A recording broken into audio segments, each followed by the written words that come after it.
Hey, Tasha bro. Kai niambie. Sasa Tasha, hii kazi tunamalizia leo au tutaendelea hadi kesho? Wewe Kai ndugu yangu, acha uzembe wewe. Hiyo kazi kubwa sana, tuwezi kumaliza leo. Tutaendelea hadi kesho, lazima tukeshe leo. Asa itakuwaje ndugu yangu na shemeji yako ashaendelea madikodiko, lazima nirudi nyumbani leo. Wewe ndugu yangu, acha uzembe wewe, piga kazi kwanza, mambo mengine baadaye. Au madikodiko utakuta kesho.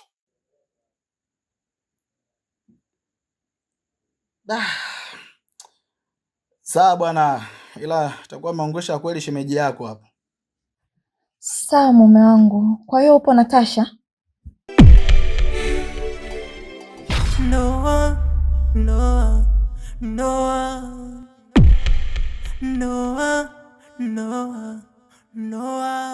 Lisa,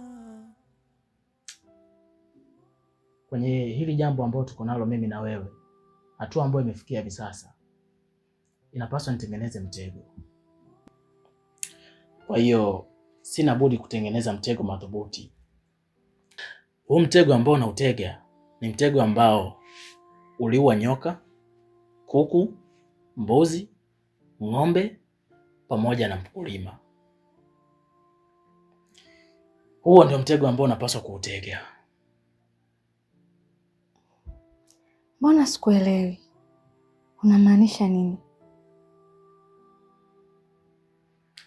Najua ni ngumu kunielewa, lakini ilikuwa ni jioni fulani hivi tulivu, ambapo mkulima aligundua kwamba panya anakula sana mahindi yake. Hivyo basi akahitaji kutengeneza mtego madhubuti ambao mtego atamnasa panya. Lakini panya akaligundua hilo. Hivyo basi akawaitisha kikao. Kikao kile walishiriki kuku, alishiriki mbuzi pamoja na ng'ombe. Aliwasihi, jamani, huyu mkulima anahitaji kunitegea mimi mtego, lakini naomba kwa umoja wetu tushirikiane, twende tumkataze asiweke huu mtego, kwa sababu huu mtego unaweza kuwaua nyinyi nyote. Basi kila mmoja alikataa kwa methali na nahau zake. Alianza jogoo aliwika kwa kinywa kipana kabisa, na akasema kwamba mimi sihusiki kwa sababu riziki yangu mimi naipata jalalani. Naenda kupekua jalalani ndo napata riziki yangu. Sasa huo mtego na mimi wapi na wapi? Akamuuliza, vipi mbuzi, unasemaje? Mbuzi akakataa kabisa, akasema mimi sihusiki kwa sababu mimi riziki yangu naipata kwenye kula majani. Kwa huo mtego utakunasa wewe. Akamfuata ng'ombe. Ng'ombe pia akakataa, mtume, mimi sihusiki kabisa kwa sababu mimi riziki yangu naipata kwenye kula majani huko msituni. Sasa huo mtego utakunasa wewe na familia yako, kwa sababu nyinyi ndio mnamaliza hayo mahindi ya mkulima. Lakini panya akasema, jamani, mimi hata kama nikila hayo mahindi, riziki yangu pia natokea kwake na siwezi kumaliza mimi mahindi yake. Wale wote walimkataa panya. Panya akasema, basi hamna shida, lakini mtego utawaua nyote kwa pamoja. Ilipofika usiku, mkulima akafanikisha adhima yake. Kweli alifanikiwa kuutega ule mtego. Ilipofikia usiku wa manane, akaja nyoka. Yule nyoka alinasa katika ule mtego, alibanwa na mtego katika mkia. Basi akawa anahangaika katika kujitetea. Mkulima akiwa amelala katika chumba chake akasikia zile kelele. Mkulima akatoka mbio, akaja kwa ajili ya kuhakikisha kwamba je, ni kweli mtego wake umemnasa yule panya. Alipofika pale kwa papala, anainama kuangalia hivi, yule nyoka kwa ghadhabu kali alimgonga katika kichwa. Kuna watu wanapewa kila kitu ila bado wanachiti. Tena hawachiti mbali, kwa ndugu mpaka marafiki. Tena utakuta mashemeji zako, kumbe hao ndo viunganishi. Wanajifanya wa kweli ila kumbe warafiki. Mimi na mkeo, yani hata sijui ilikuwaje kuwaje, lakini mpenzi wangu Kai, unajua kabisa hawa wapangaji wenzangu wote hata hawanipendi. Na hiyo yote kwa sababu naitwa Zawadi Gusaunasi. Wanaogopa nitawachukulia wanaume zao. Kwa mimi na voice, kuna mmoja wao tu atakuwa kamfuata mkeo kamwambia. Oh, kumbe ndio ilivyo. Nikataka nishangae, maana nakuamini sana mke wangu. Ila baby, kuna jambo lingine linanitatiza sana kichwani. Na nataka uthibitisho kutoka kwako. Uliza chochote mpenzi wangu, mimi nitakujibu hapa. Vipi kuhusiana ule mpuuzi nilimkuta humo ndani? Namaanisha kile kituko nilichokikuta humo ndani. Mpenzi wangu wewe bwana, sasa ukijiangalia kati yako wewe na yule kituko, nani mzuri Hata ukimwangalia tu kwa nje hana show yoyote ya kukupita wewe kimuonekano, eti babangu. Alafu mimi siwezi kuendelea kudate na mwanaume kama yule ambaye kanyooka, yupo kama kuku wa kuchoma. Mimi nimeshaachana naye, na ndio maana sasa hivi ili jimbo ni la kwako. Nataka ulile mpaka ulile tena. Hapo sawa. Kidogo nafsi yangu ina amani. Nikataka nishangae kweli mimi ya kulinganisha na ule mjusi. Sasa mpenzi wangu, ukijiangalia wewe na ule kuku wa kuchoma, mnafanana kweli? Siwezi kuendelea kudate na ule mtu ambaye haeleweki mbele wala nyuma. Jamini bana, mtoto wa kiume. Wacha Asante sana baby kwa kunithaminisha. Sipendagi kulinganishwa na mazombi.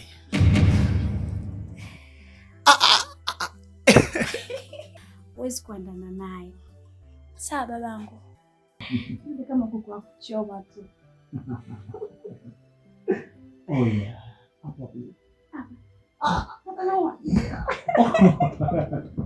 Uone. Mkulima alipiga kelele nyingi sana kwa maumivu. Basi majirani wakaja pale wengi sana. Wakija kuangalia hivyo wakamkuta nyoka. Wakamshambulia nyoka na kumuua. Lakini kitu cha kusikitisha, bonde alikuwa amelala upande wa mkulima ile siku. Mkulima alifariki. Baada ya mkulima kufariki, watu kabidi waandae mazishi. Basi wakapika ugali pale. Wakajiuliza, sasa ugali tunapika, lakini mboga ni nini? Wakasema mkulima alikuwa na jogoo hapa.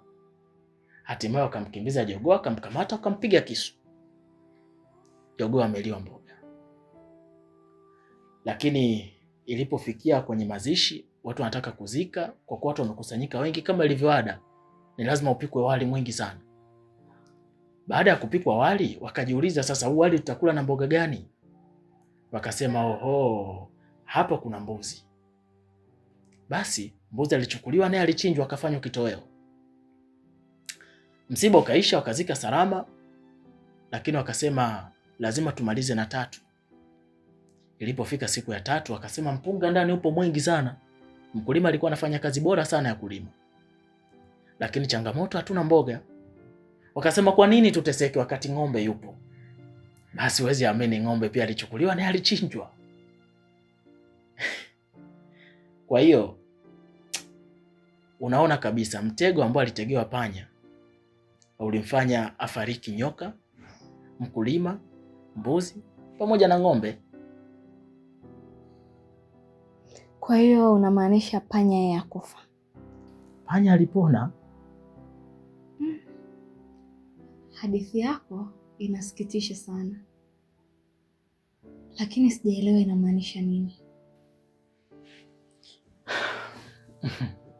Fumbo mfumbie mjinga, mwelevu atalifumbua. Kama hawa wote wangekubali kumsikiliza panya, basi haya maafa ambayo yamewafika yasingeweza kuwakuta. Maana yangu ipo kama ifuatavyo.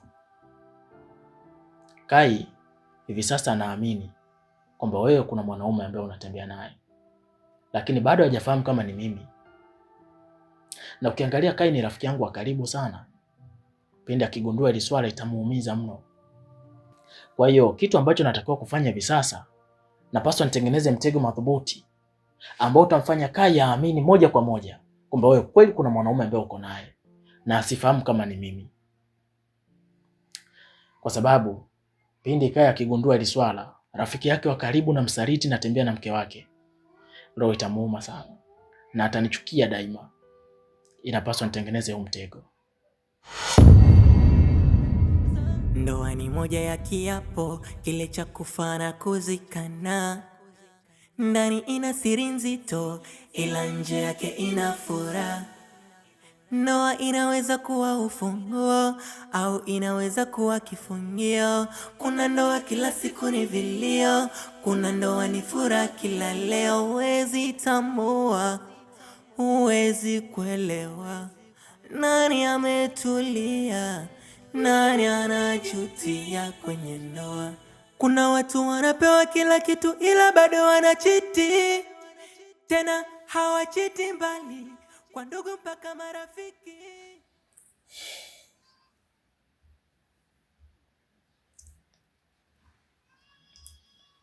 Lisa, hivi sasa ni usiku umeenda, alafu ukizingatia wewe ni mke wa mtu, kwa hiyo usijisahau.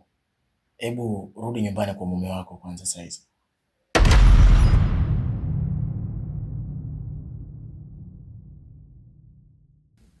Kurudi nyumbani?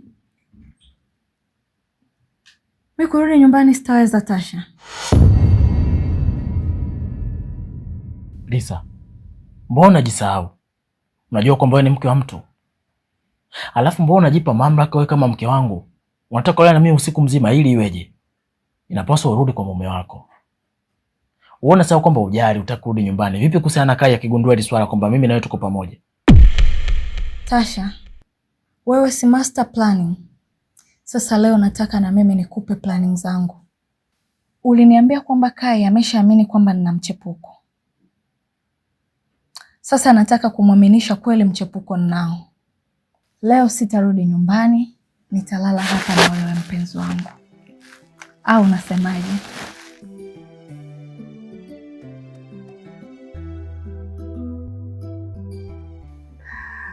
Hey Jelly, special sana. Sweetheart. Mpaka nilipo hapa dakika hii hoi bentaba.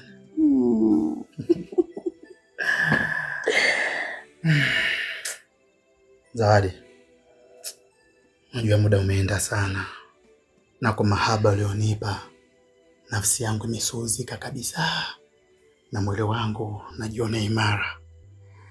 Kumi ni kuombe baby, acha niondoke kwa kuamini wako, basi another time. We, uondoke uende wapi? Eti, na uondoke kwa sababu zipi Kai? Mimi nguo zako nimeshaziweka kwenye beseni. Kwa hiyo kama utaweza kuondoka na nguo ambazo zimeroa, wasalimie. Alafu kitu kingine usichokijua, mimi sio underground. Eti kusema kwamba lazima jukwani nitapanda mapema. Mimi napanda jukwani kwenye mida sana ni 8 hivi au saa 9. Yaani wakati huo watu vitu vimeshawaka moto. Kwa hiyo nasubiri tu muda wangu ufike ili mradi nipande jukwani babangu. Oe mtoto wa kia Mungu utaniua Zawadi. Wewe.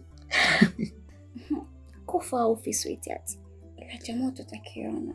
Mama niwe.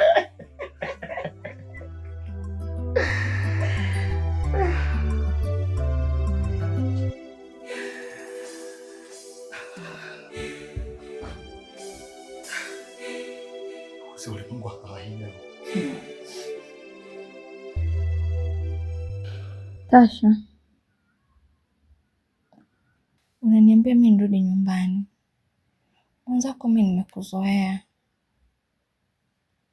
Ninapokuwa karibu na wewe najisi niko paradiso. Nikiwa mbali na wewe hata kwa dakika chache tu na kuwa mpweke. Najiona kama niko kwenye moto wa jehanamu. Hata kama Lisa, lakini usahau kwamba wewe ni mke wa mtu. Wewe sio tu mke wa mtu, bali ni mke wa rafiki yangu wa karibu sana. Kwa hiyo lazima tujue kucontrol hisia zetu.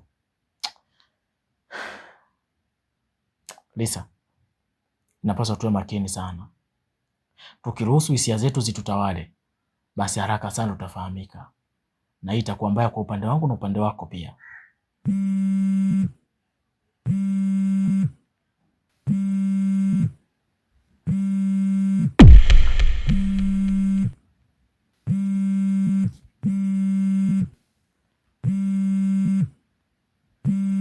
Lisa, huyu ni Kaya ananipigia.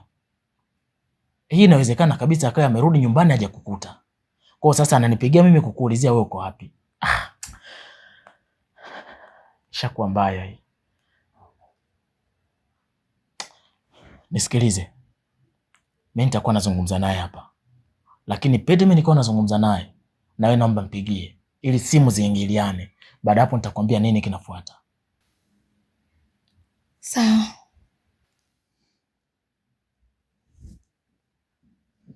Kaka, habari? Tasha ndugu yangu, naomba unisamehe sana kwenye hili na utanivumilia tu. Na nakuomba sana usinichoke.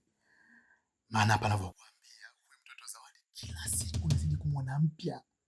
Yaani hapa nilipo ndugu yangu nimefungua pingu. Nimeshindwa kukaza. Kwa Tasha, haki ya Mungu na kuahidi. Hii ni mara ya mwisho, usirudie tena kuchepuka. Naomba nilambe hii asali kwa mara ya mwisho tu. Kai, ina maana umerudi tena kwa Zawadi? Ina maana wewe Tasha hutaki Kaya arudi kwangu au? Na sio kurudi tu, leo analala kwangu. Ukitoka kajinyonge. Ndugu yangu umesikia?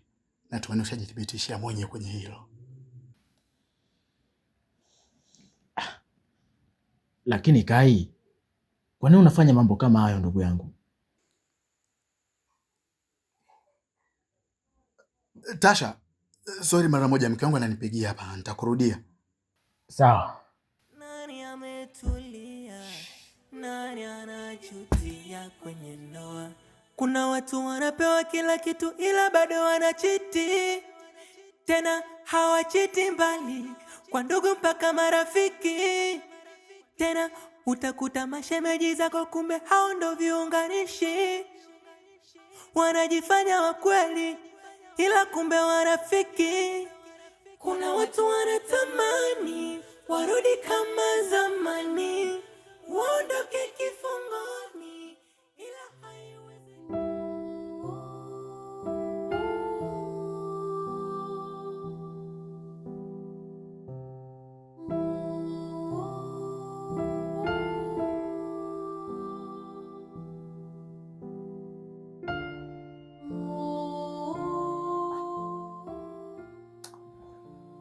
Lisa, tafadhali punguza jazba.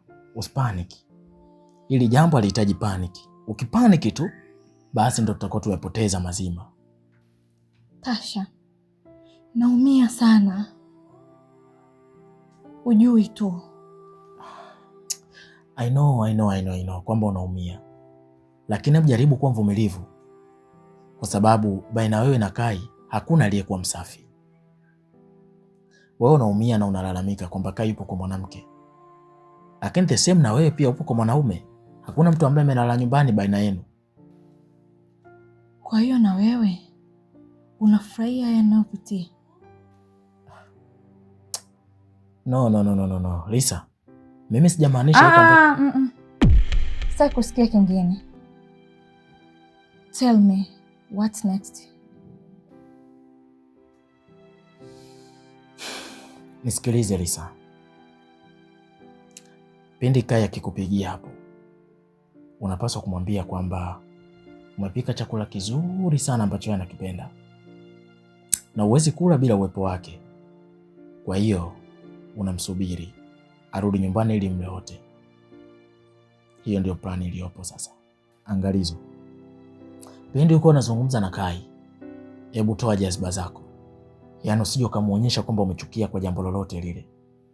Yeye huko alipo ajue kwamba uko sawa kabisa, ili tumuaminishe kwamba uko nyumbani. Na hii itakuwa ni advantage yetu sisi kwa kuwa yeye hayuko nyumbani. Alafu msikie nini atajibu.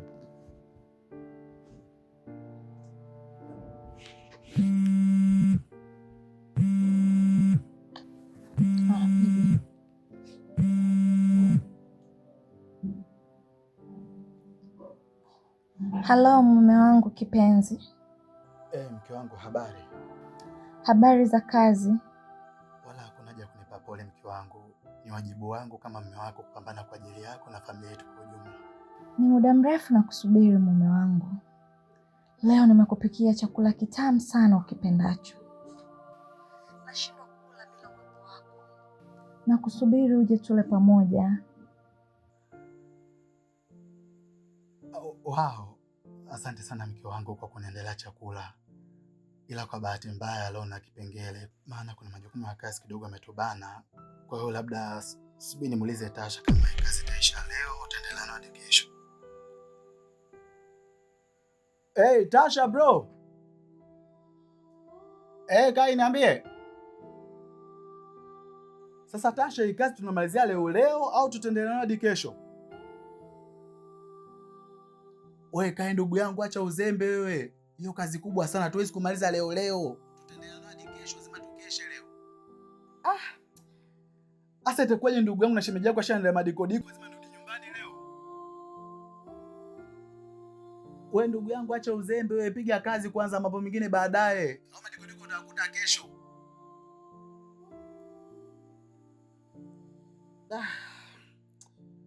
Sawa bwana, ila itakuwa maongosha kweli shemeji yako hapa. Sawa mume wangu. Kwa hiyo upo na Tasha? Kuna watu wanapewa kila kitu ila bado wanachiti. Tena hawachiti mbali, kwa ndugu mpaka marafiki. Yeah, of course, nipo naye. Naweza kuongea na shemeji yangu?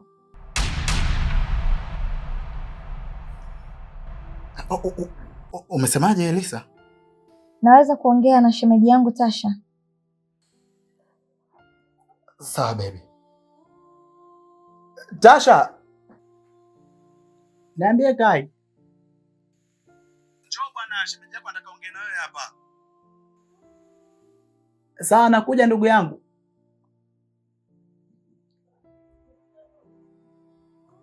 Hebu chukua simu, ongea na shemeji yako.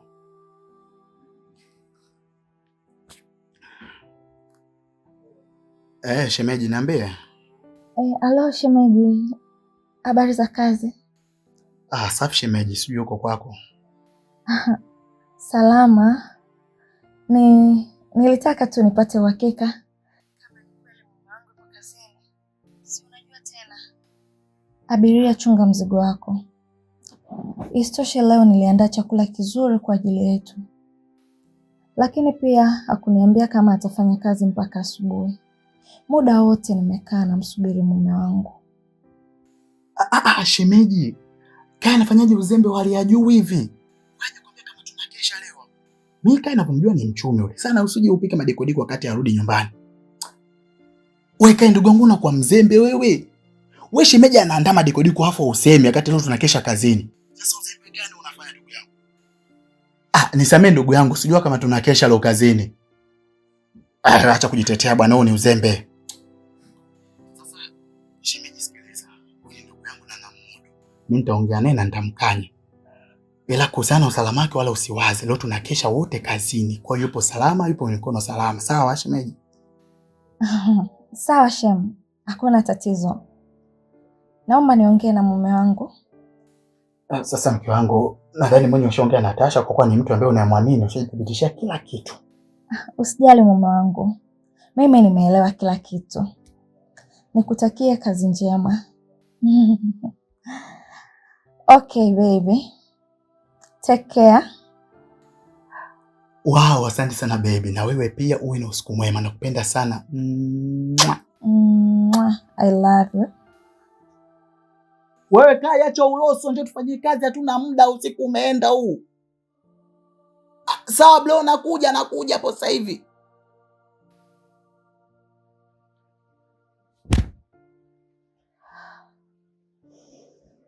Hivi Tasha, Kai ni mwanaume wa aina gani?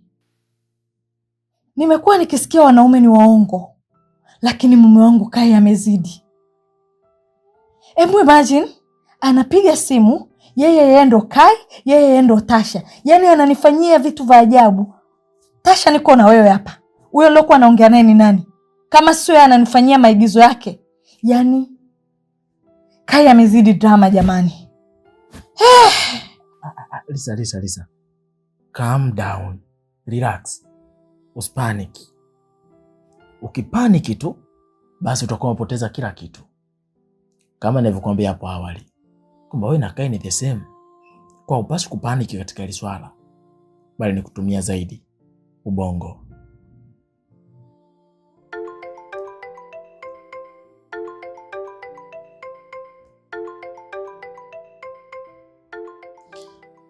Kaka. Aya sasa, wewe ndo upo huko kwa Zawadi. Shemeji yangu akinipigia Lisa nimwambie vipi sasa? Tasha, mission complete. Wala usiwe na wasiwasi kwenye hilo. Yaani mke wangu kweli nimeamini ni mpuuzi. Baada ya kunipigia simu nikaongea mimi kama mimi. Akakuulizia wewe, nikaigizia sauti yako. Huwezi amini haja kujua chochote kile. Oya bro. Yaani ukiwa mwizi lazima uwe na mbio. Yaani ukiwa mchepukaji lazima uwe na mbinu, uweze kukosa technique. Kwa bro, wala usiwe na wasiwasi, shamaliza kila kitu. Wewe relax. Okay, nimekuelewa hapo. Ina maana mimi sina haja kufanya jambo lolote ile, kila kitu umaliza wewe mwenyewe, si ndio? Wewe tulia kaka, utulia bro. Ila sasa Tasha, sikiliza, hapa bado tuna challenge. Kesho asubuhi na mapema nakuja kwako ili wote twende nyumbani, maana wife anajua tumekesha wote. Kaka, isikiliza nikwambie kitu. Usije nyumbani kesho asubuhi. Kwa sababu mimi nitadamka alfajiri sana, nitaondoka hapa nyumbani. Kwa ukija hautanikuta. Sasa ndugu yangu, unataka unifelishe tena kati ndio ukiunganishi kwenye hili jambo? Sasa bila wewe mimi nitarudije home? Kai, nisikize kwa makini. Ukija nyumbani sasa hautanikuta. Mimi kuna jambo ambalo naenda kushughulikia alfajiri sana. Kwa hiyo daraja tutalivuka tukishalifikia. Ikifika hiyo asubuhi tuwasiliane kwanza. Basi sawa, haina noma. Okay. Enjoy your night. Siku mwema. The same to you.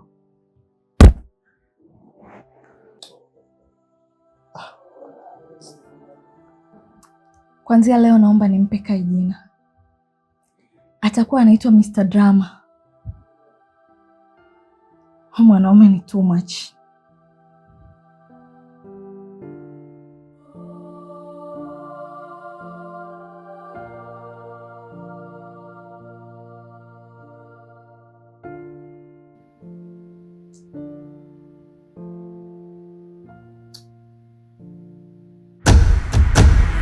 Kuna watu wanapewa kila kitu ila bado wanachiti. Tena hawachiti mbali, kwa ndugu mpaka marafiki. Tena utakuta mashemeji zako kumbe hao ndo viunganishi. Wanajifanya wa kweli ila kumbe wanafiki. Kuna watu wanatamani. Lisa.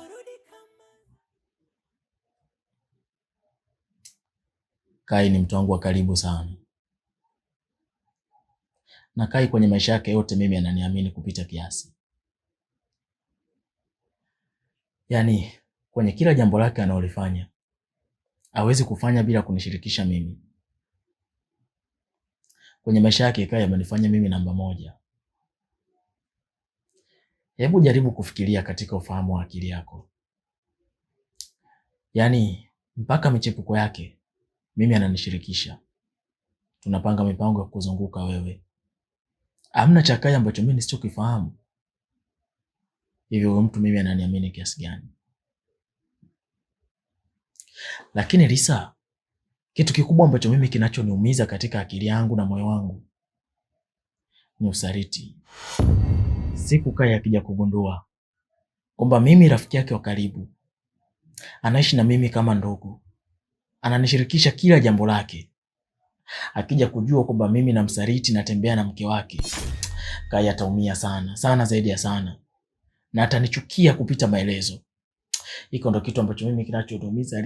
Lisa, kwa nini ulikuja kwenye maisha yangu ili unigombanishe na rafiki yangu wa karibu Lisa? Why? Sijui hata nini cha kufanya. Nisikilize Tasha. Kwa hiyo wewe unaona ni sawa Kai anavyonifanyia mimi? Au mimi nastahili kupitia haya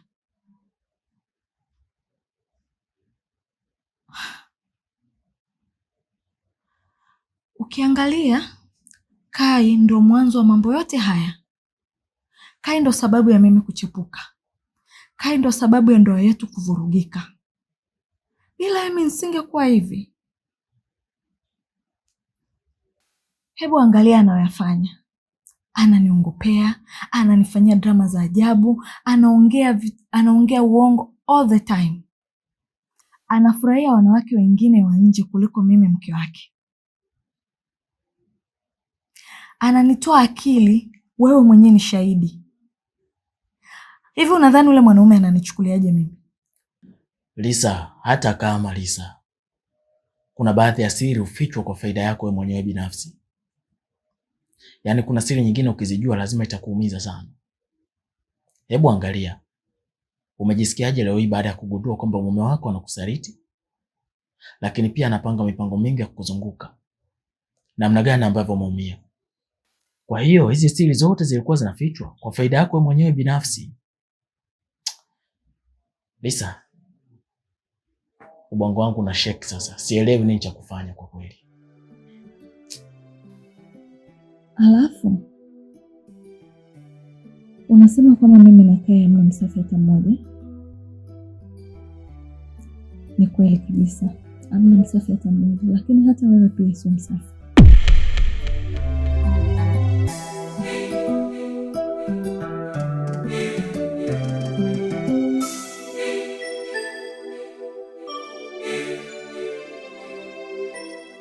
Tazama uko na nani hapa? Ni shemeji yako, mke wa rafiki yako, tena rafiki yako kipenzi, anayekuamini, anayekushirikisha kila jambo lake analolipitia kwenye maisha yake. Je, wewe utajitoa kwenye hicho kipengele?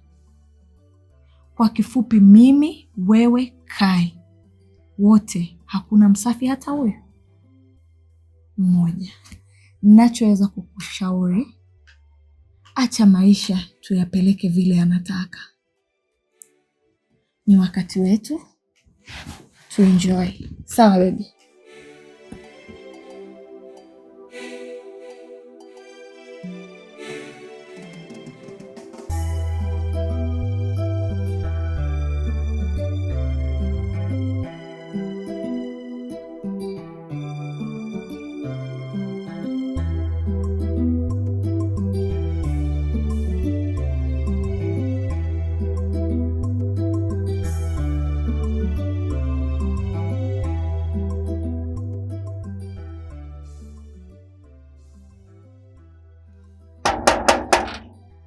Odi. Karibu. Oh, jirani. Karibu jirani yangu. Karibu ndani. Asante jirani, ila nishakaribia. Nina haraka kidogo, ndio maana nataka tuzungumze hapa nje. Njoo tuongelee ndani. Wala hakuna haja, hapa nje inatosha. Habari za saizi kwanza? Kwema kiasi. Samahani kwa kuja bila taarifa, ila kuna jambo linanipa taharuki kidogo. Unajua jana sijashinda nyumbani kwangu, na leo baada ya kurudi ghafla mke wangu sijamkuta. Na kibaya zaidi nimekuta mlango umefungwa. Kwa hiyo nimekuja hapa kwako kukuulizia labda unafahamu alipoenda au ulibahatika kumuona wakati anatoka. Naomba nisaidie kwenye hilo jirani. Mkeo tangu jana alivyoondoka sijamuona leo akirudi.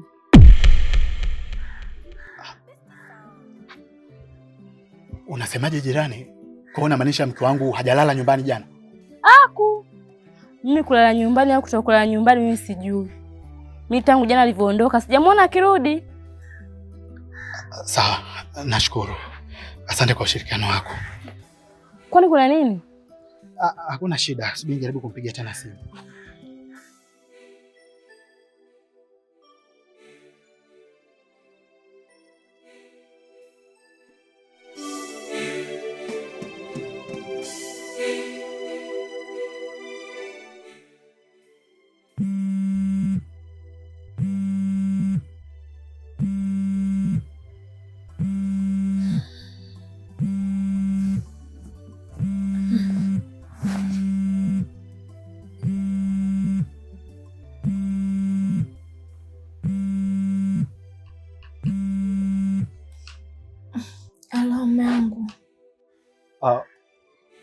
Hello mke wangu. Good morning. Good morning baby. Safi, umeamkaje? Nimeamka salama, sijui wewe habari za kazi. Sasa dia, kaa standby. Nakuja hapo nyumbani na Tasha sasa hivi kunywa chai.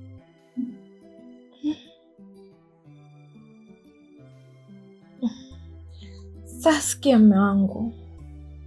Mimi bado sijaamka. Alafu nakuja nyumbani na shemeji. Aileti picha nzuri ananikuta bado sijaamka. Usijali baby, hili jambo ni la ghafla, alafu Tasha ni familia. Kwa hiyo hakuna haja ya kujiandaa. Sisi tunakuja kwa sasa hivi. Sasa sikia mume wangu. Wewe zunguka naye kidogo niamke. Niwaandalie hata breakfast. Hakuna haja kuzunguka baby. Maana hapa tunavyozungumza nipo mlangoni. Naomba nifungulie. Uko nyumbani?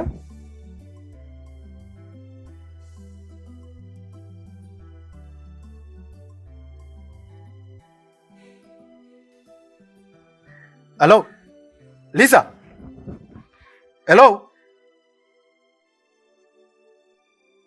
Namba unayopiga haipatikani kwa sasa. Tafadhali jaribu tena baadaye.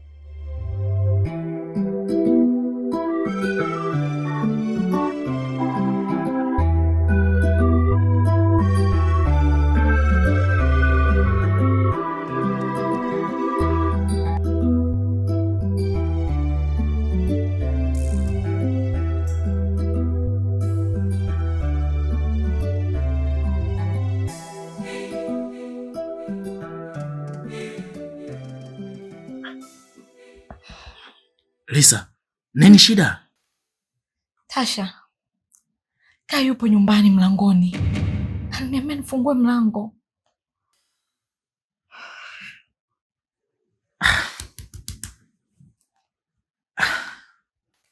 Mimi nimekata simu, nimeizima, hata sielewi nafanya nini. Tasha. Wewe ni master planning. Nisaidie plani kwenye hili, sielewi. Sijui cha kufanya. Relax. Nisikilize kwa makini Lisa. Wala usipanic. Niamini mimi. Wewe lazima utarudi nyumbani. Na wala Kai hataweza kugundua jambo lolote lile linaloendelea baina mimi na wewe. Kivipi? Tulia. Kai ni mtu ambaye ananiamini sana. Kwa kuwa amekupigia na amekueleza hilo jambo, lazima tu atanipigia na mimi. Yaani hapa na kuhesabia, hata 10 sitaweza kumaliza. Lazima atanipigia. Na kama siponipigia, nitakupatia shilingi 500 sasa hivi. Ngoja tuanze kuhesabu. 1 2 3 4 5 6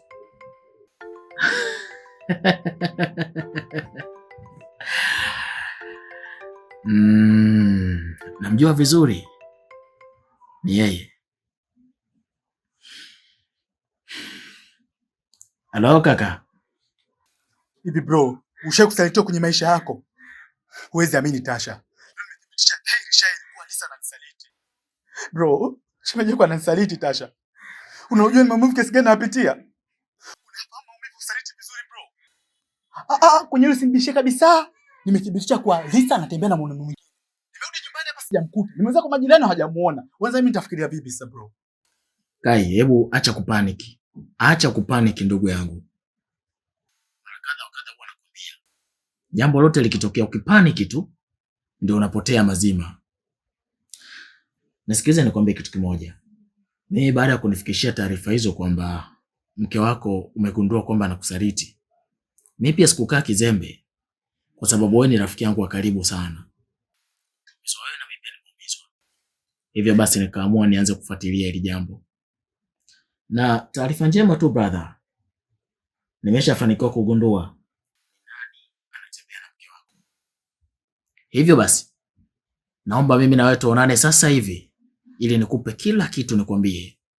Sawa. Nakuja hapo sasa hivi. Sawa, usichelewe. Sawa, usichelewe.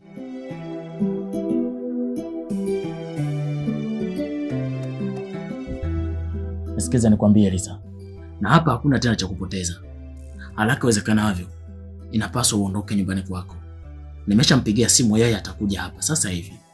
Kwa hiyo inapaswa uchukue bodaboda na uondoke. Cha kuzingatia, mume wako mara nyingi huwa anapenda sana kupita ile njia ya bondeni kule kwa mzee Emmanuel Samson. Kwa hiyo wewe huyu bodaboda atakaye kupakia, make sure anapita njia ya juu. Sawa? Sawa. Hakuna cha kupoteza, haraka jiandae uondoke. Chap chap chap chap.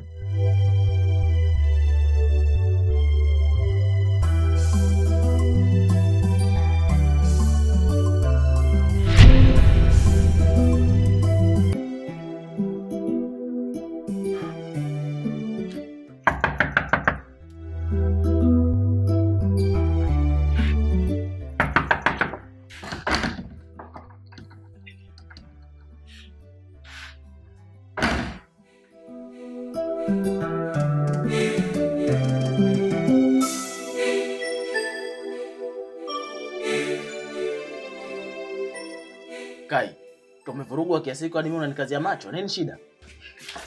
Ngoja. Vipi? Mbona unazia kuingia ndani? Wewe unaingiaje ndani wakati ndani kuna shemeji yako brother? Oh, kuna shemeji yangu. Basi itakuwa vyema zaidi nikaingia ndani nikamsalimia na unitambulishe. Sasa kwa nini unanizuia kuingia ndani? Sasa unaendaje kumsalimia huko ndani? Si unasema shemeji yangu. After shojui sikuelewi. Nimekuja hapa nimestaajabu kuona viatu vya kike. After ajabu zaidi unanizuia kuingia ndani. Bro, usinichanganye. Yaani acha nikamsalimie. Kai ngoja kwanza, subiri kwanza. Kama viatu vya kike hapa si kwa mpenzi wake, hivyo viatu uko hapo ni halali yake. After unajua sikuelewi siku hizo. Au sikute mkewe. Wewe unasemaje Kai? Okay, subiri. Wewe.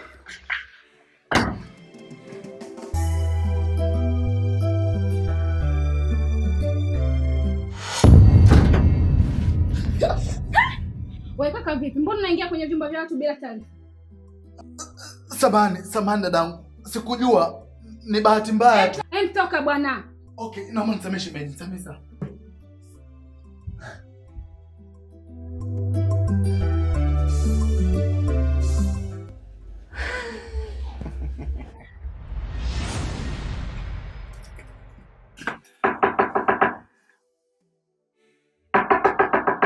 Karibu.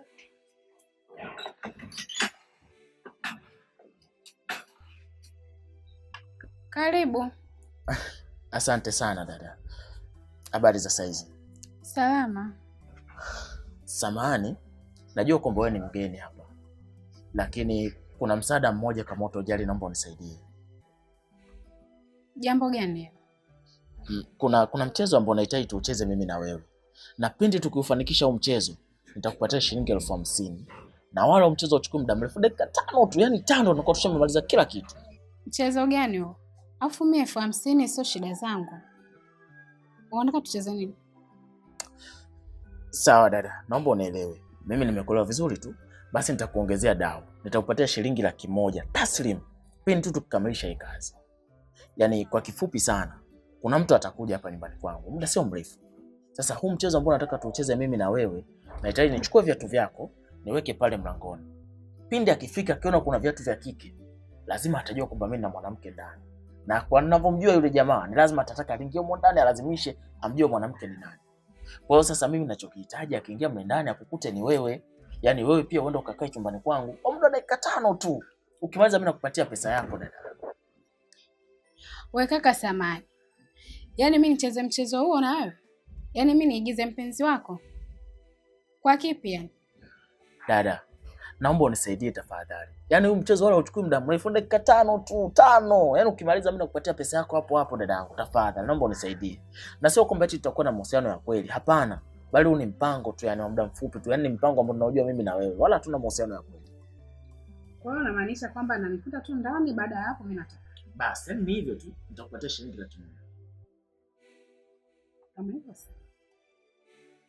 Asante.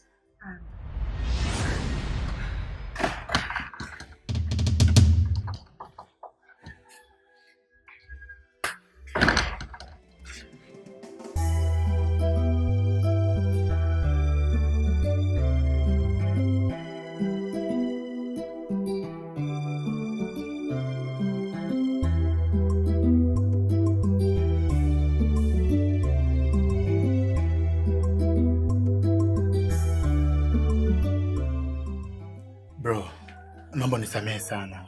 Nilikuwa kwenye taharuki ndio maana yote yametokea. Naomba niwe radhi.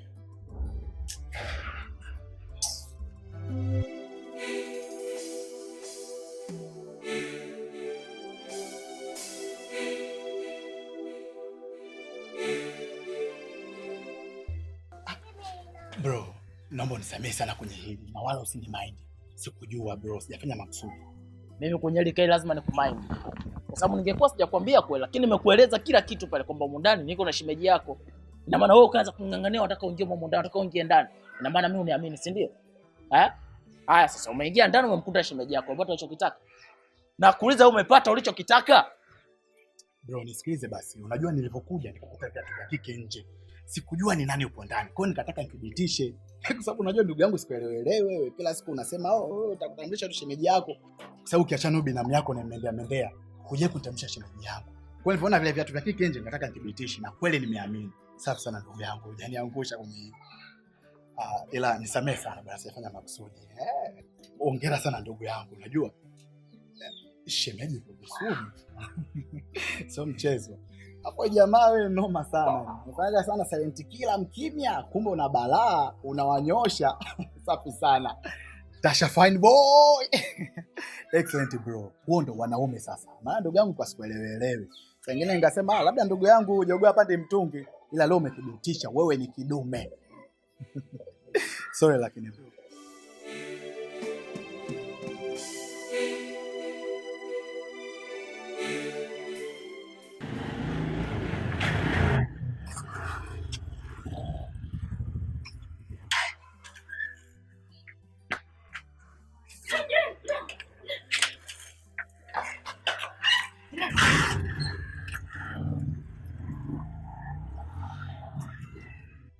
Sasa jirani,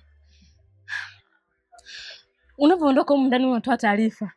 Ona sasa, mmeo kaja kwangu kuulizia. Mume wangu amekuja kuniulizia kwako? Ndio. Ukamjibu nini? Na nimemwambia kila kitu kama hujarudi nyumbani. Jirani, umemwambia mume wangu mimi sijarudi nyumbani? Ndio, nimesema ukweli. Sasa ningesema nini? Na hujanipanga chochote. Umenichoma kwa mume wangu. Hapana jirani yangu, mimi sijakuchoma kwa ubaya. Na pale nakupigia simu nilikuwa naye pale. Jirani, siku nyingine mume wangu anapokuja kukuambia au kukuuliza swali lolote kuhusu mimi, unatakiwa unanibeba. So unajua sisi ni wanawake, lazima tustiriane. Ukizingatia hizi ni ndoa. Sawa jirani yangu? Ndio jirani, nimekuelewa. Hata mimi najuta kwa kile nilichokifanya. Lakini siku nyingine nitajitahidi. Sawa jirani yangu. Sasa chukua basi hapa, utakunywa hata soda jirani yangu. Asante. Baadaye.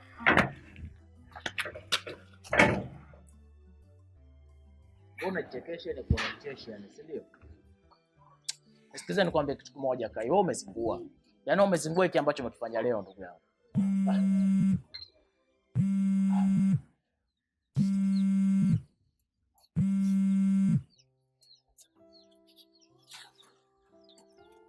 Hello. Halo mume wangu. Mbona nafungua mlango sikuoni na uliniambia uko hapa nje? Wewe Lisa, unaongea nini wewe? Wewe nikupigia simu kakwambia nipo mlangoni, ukanikatia simu. Baada hapo nakupigia simu upokee, upatikani. Unamaanisha nini sasa kusema upo nyumbani? Sasa sikiliza Lisa. Sasa kusikia chochote kutoka kwako. Leo utanieleza jana ulilala wapi? Utaniambia leo. Jamani, nililala wapi vipi? Mimi nipo nyumbani, tena nimeshaandaa na kifungua kinywa. Uliniambia unakuja na shemeji yangu Tasha. Tasha, huyu mwanamke anataka nichanganye akili. Haiwezekani sasa hivi ananipigia simu anambia yupo nyumbani. Mbavu kabisa. Sasa hebu tuachane na yote hayo. Tasha, hebu nipe mchapo. Umegundua Lisa anatembea na nani? Ili jambo kaka nilifuatilia kweli kwa kina. Lakini nimemfahamu ni nani, ila bado sijapata sana evidence ya kutosha. Kwa hiyo naomba unipatie muda niendelee kufuatilia zaidi ili nikipata ushahidi wa kutosha nikwambie kila kitu. Kwa sababu siwezi nikakwambia kitu ambacho bado sina ushahidi nacho. Itakuwa sio sawa. Sasa ndugu yangu, tasubiri mpaka lini? Hakuna haja ya evidence. Basi nipe hata hinti, mke wangu anatembea na nani? Nataka nifahamu tu. Wewe niambie jina tu basi natosha. Usijali, wewe unaniamini? Basi endelea kuniamini. Mimi nitafuatilia nikipata full evidence na kueleza kila kitu brother. Kwani kuficha mimi ni ndugu yangu bwana. Siwezi nikaacha kuona yani unateketea alafu mimi nipo naangalia tu, siwezi kaka. Kwa niachie mimi swala bwana, naendelea kulifuatilia. Okay. Basi kavae shati twende wote tukapate breakfast. Maana nishamwambia kwa anakuja na wewe. Sasa ndio zaidi nitaenda kupata breakfast kwako wakati shemeji yako yuko ndani. Ndugu yangu kama kwa kawaida sana. Shemeji mpangilie tu. Sishaniona afu mimi mwenye familia. Mimi naamini hawezi kumind, ataelewa tu. Wewe mwambie tu nzee. Okay, acha tufanye hivyo.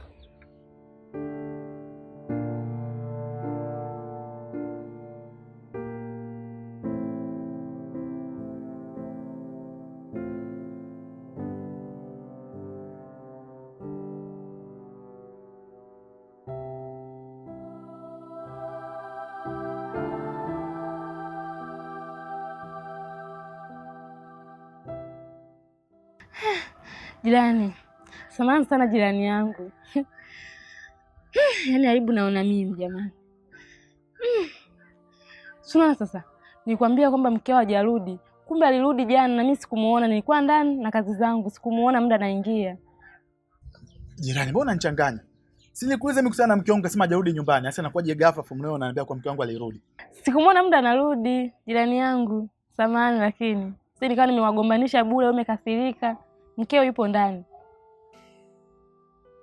Sawa, hamna shida, nimekuelewa. Sio kosa lako. Sawa, haina shida, baadaye jirani. Haya, uwe na siku njema. Sawa, bye. Sawa.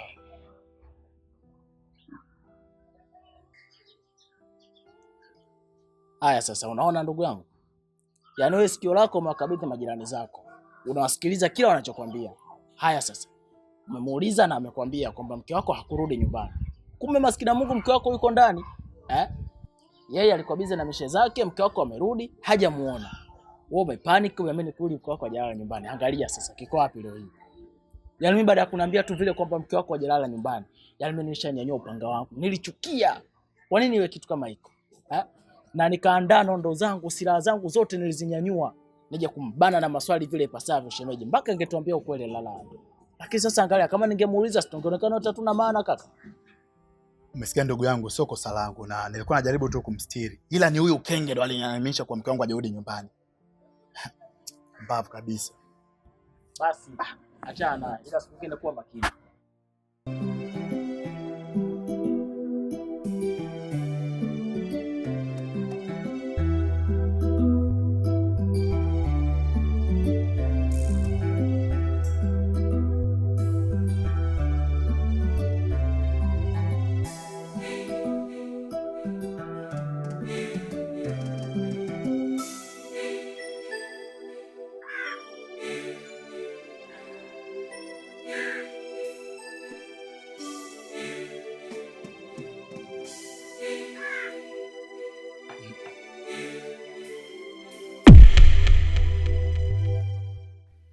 Vipi Tasha?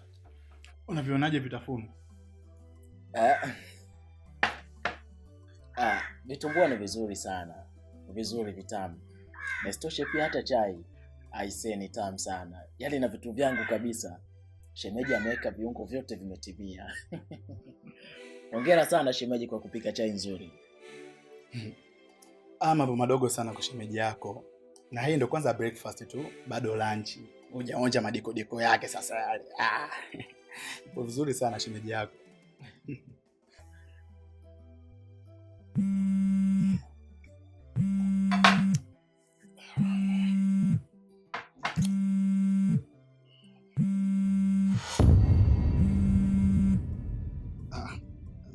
Naona manager ananipigia simu hapa, kwa hiyo sibini niende pembeni kidogo nikazungumze naye. Mume wangu, mimi ni mke wako. Huyo ni rafiki yako, unafanya naye kazi ofisi moja. Anayepiga simu ni bosi wako. Kwa nini tu usizungumzwe naye hapa tukiwa wote?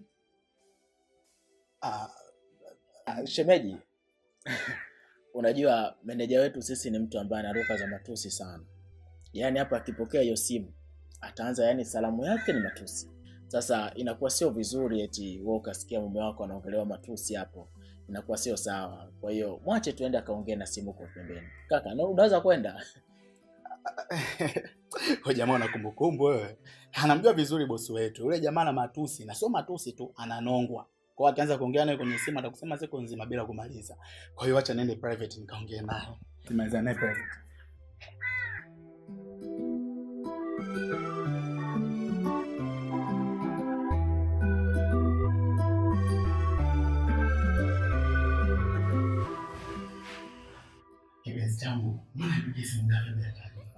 Unajua nipo nyumbani. Kwanza naomba nisamehe sana kwa kuwa sijakupa taarifa. Sawa baby?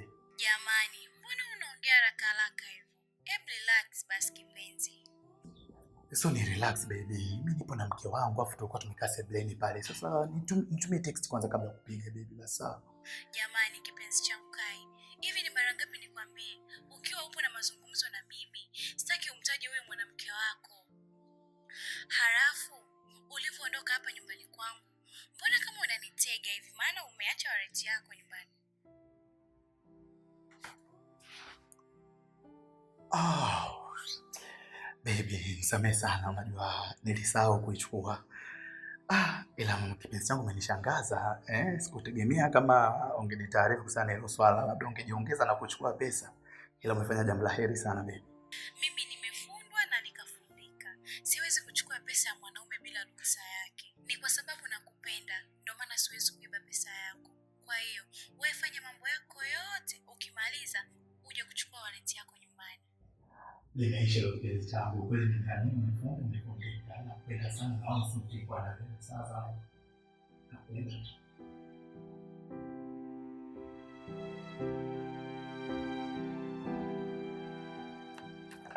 Lisa. Kaa chini kwanza. Lisa, unataka kwenda wapi sasa? Tasha, ukiachana na yote Kai ni mume wangu. Ni lazima niwe na wivu naye.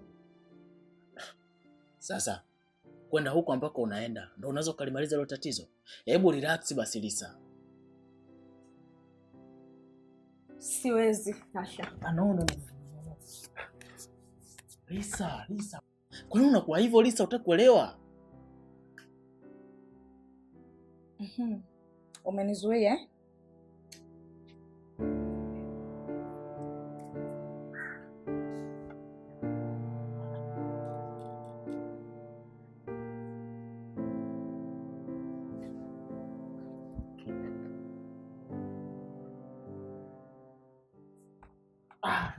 Nini sasa?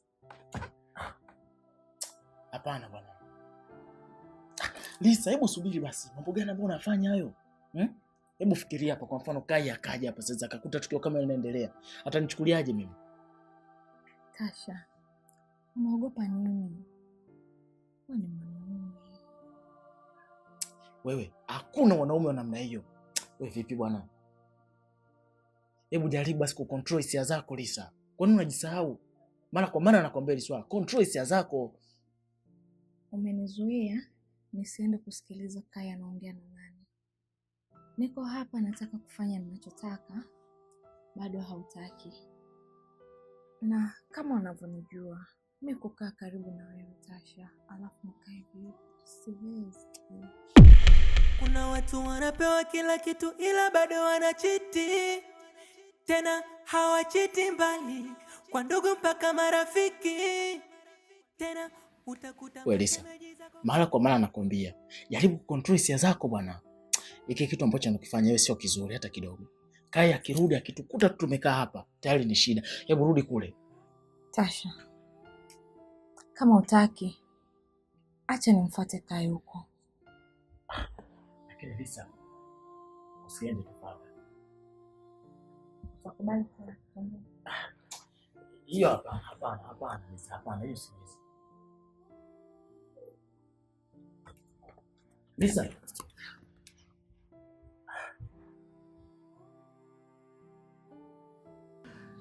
Narudia tena kuambia kipenzi changu, sijutii kuwa na wewe. Nimefikia tu mpaka kuishi wewe ndio kikubwa mke wangu. Lazizo wangu. Zawadi. Nakupenda sana baby. Nimeasikia matusi ya meneja. Kuna watu wanapewa kila kitu ila bado wanachiti, tena hawachiti mbali, kwa ndugu mpaka marafiki.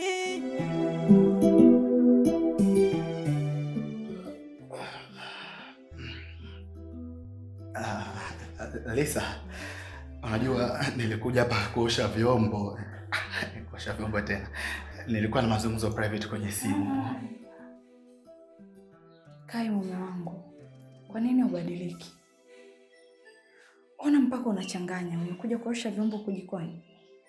Hivyo vyombo viko wapi? Kumbe bado hujaachana na wewe mwanamke. Naona bado mnawasiliana. Kwa nini unapenda kunikosea? Ni kitu gani ambacho unakikosa kwangu mpaka unakuwa hivyo? Unajua mke wangu, sijaelewa bado unamaanisha nini. Nilikuwa nazungumza tu na simu. Alafu unajisikiaje unavyonitangazia kwa Tasha kwamba sijalala nyumbani? Mnakuja mnanikuta. Lisa, mambo umesikia wapi? Mimi siwezi kutangaza mambo kwa mtu baki. Wewe ni mke wangu, kwa wewe mambo yetu private, mambo faragha lazima tujadili sio wawili. Mimi siwezi kumwambia mtu bwana Lisa, serious nakwambia. Kai, mimi nakuelewa vizuri sana. Hakuna chochote kitaweza kutokea au kufanyika humu ndani usimshirikishe Tasha. Hilo ni jambo ambalo haliwezekani. Najua pale alipo anajua kila kitu. Baby, naomba nisikilize. Haki ya Mungu nakwambia, Tasha sijamwambia chochote kile. Hata ukitaka nenda ukamuulize. Nilichofanya mimi ni kumchukua rafiki yangu kuja naye kunywa chai nyumbani. Ila siwezi kumwambia mambo kama hayo mke wangu. Mimi kwani sikupendi baby. Nakujua vizuri sana. Huna haja ya kuniongopea. Kuna kitu nimemwacha hapa. Itakuwa siri nzuri tunazungumza kwa machafuko yake. Naomba tuende tukampe kampani fulani ambayo tutazungumza naye sana. Ndio mambo ndio. Tuende tukampe kampani.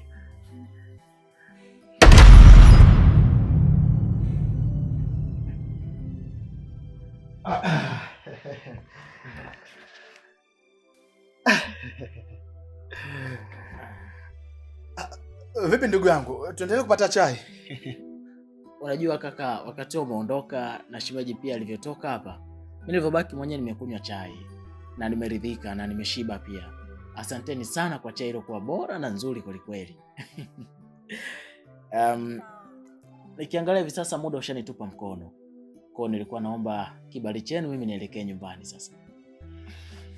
Shemeji, mimi nimekuzoea. Alafu naondoka haraka hivyo. Ungekaa hata kidogo. Si eti mwanangu. Mke wangu bwana. Hii mida mihangaiko sasa hivi. Tasha mpambanaji. Mwacha kafanye kazi bwana. Ndugu yangu unaweza kaenda. Ukizingatia wewe ni mume wangu. Kama alivyokai. Nyinyi wote ni waume zangu. Leo mnatakiwa mshinde na mke wenu hapa nyumbani. Sema kweli Tasha. Lesa yupo sahihi. Hebu msikilize kwanza mke wako anasema nini. Maana hii ni kauli ya mke tena. Hebu msikilize kwanza.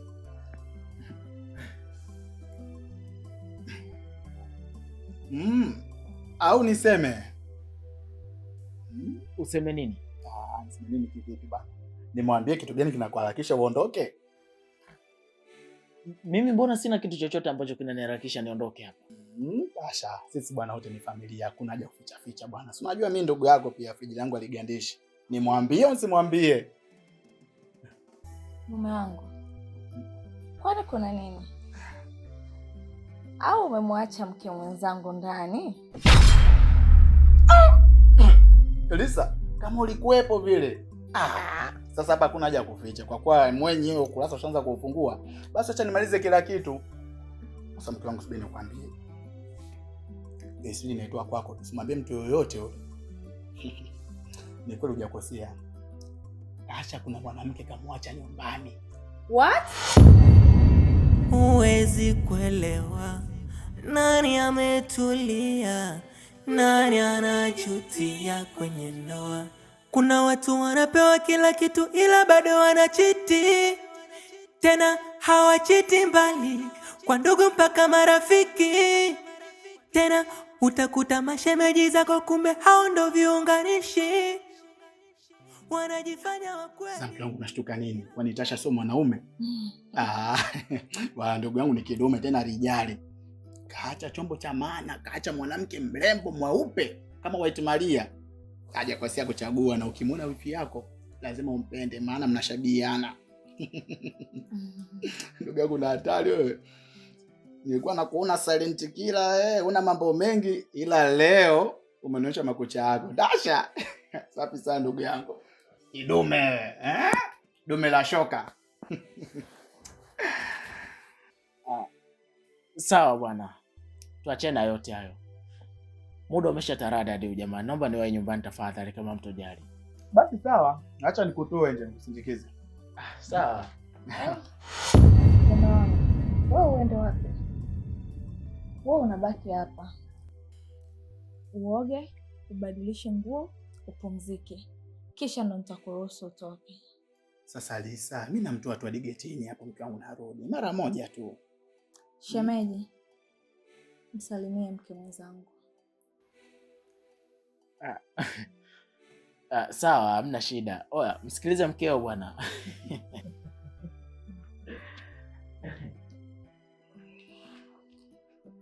Natasha wewe.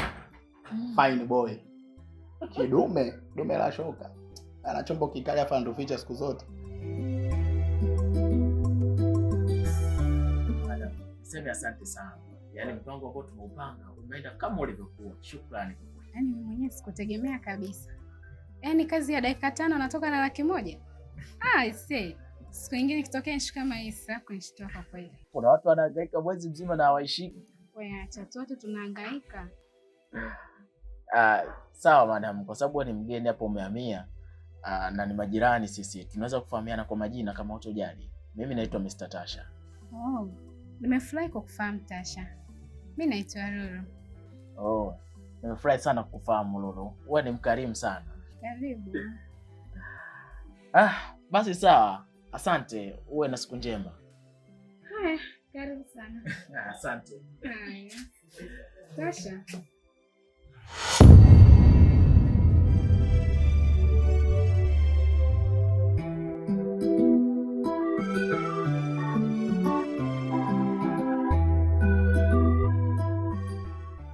Niambie. Nilikuwa nasemaje? Siku nyingine kitokea issue kama hii, usisahau kunishtua. Oh. Kuwa na amani, nitakwambia haraka iwezekanavyo. Sawa. Basi poa, baadaye. Haya, karibu. Asante.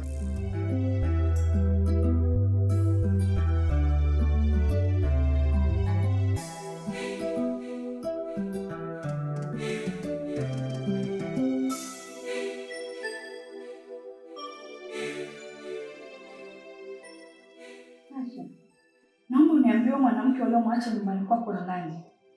Kaya amesema kuna mwanamke umemwacha. Huyo mwanamke ni nani? Ina maana siku zote mimi kwenye maisha yangu nitakuwa napitia maumivu kwenye mapenzi? Mbona unionee huruma Tasha? Natoka kwa Kai na kuja kwako, najua walao hata nitapata furaha. Lakini na wewe kumbe una wanawake wengi, una tofauti yoyote na huyo Kai. Kwa hiyo mimi nimeumbiwa kuumia tu siku zote kwenye maisha yangu. Tasha, mbona una huruma wewe mwanaume? Na relax nini Tasha? Wewe una mwanamke mwingine alafu unaniambia ni relax. Naweza kurelax vipi hapo?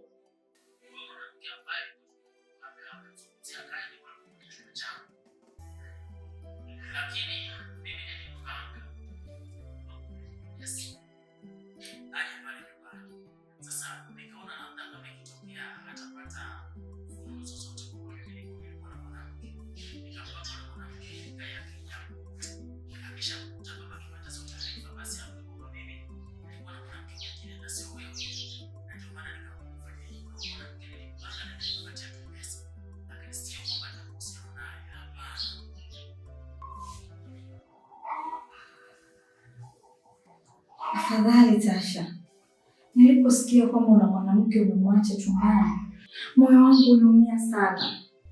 Si unajua nakupenda Tasha.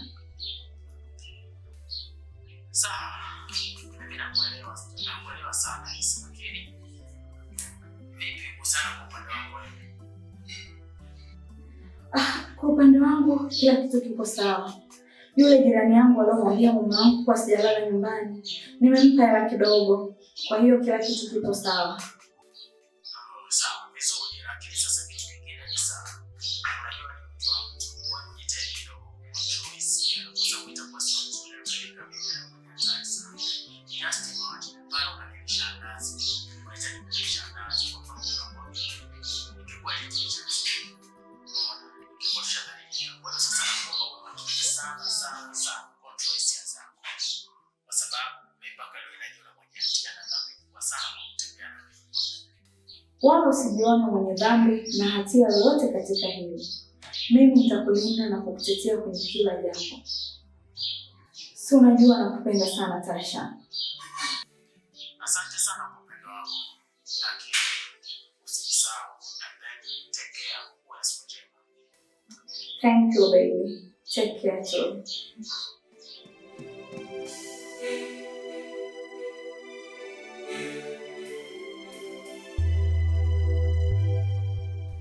Ndugu yangu Tasha, na kitu nimeangalia akipo sawa. Ni jambo gani tena ndugu yangu? Jambo hili kuhusu kutembea na mke wake Kai.